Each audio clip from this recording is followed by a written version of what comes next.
Of course, one of the things you will never escape being asked about ever is Doctor Who, which is where we met 15 years ago. 15 years ago. That's a long time. Well, it's awful, isn't it? Well, not awful, but when you meet kids at the conventions who are like, oh, my name's Rose. I was named after you when I was born 15 years ago. And you're like, oh my God. You're a grown-up person. Yeah. You're smoking, Rose. You're smoking cigarettes. You're walking around with one of those big tankers of beer they drink. You know, those big sort of like Asterix vibes. Yeah. Well, it was 15 years ago.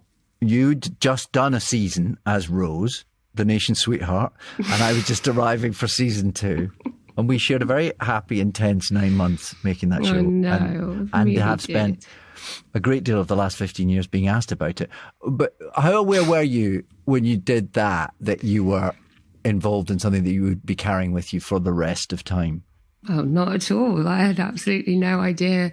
Right. Because you didn't grow up with it. You didn't have that sort of... No, I didn't grow up with it. So I didn't have that feeling that you had, let's say, which was of complete fandom and you were obsessed, right? You have this encyclopedic knowledge of That's it. true.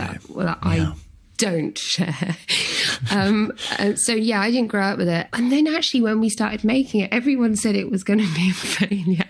So you just didn't imagine it being on for longer than 3 months, imagining that 15 years later, it's still probably the biggest job you will have ever done. And you'll still be talking about it and going off and meeting people and celebrating it. That was a big reach.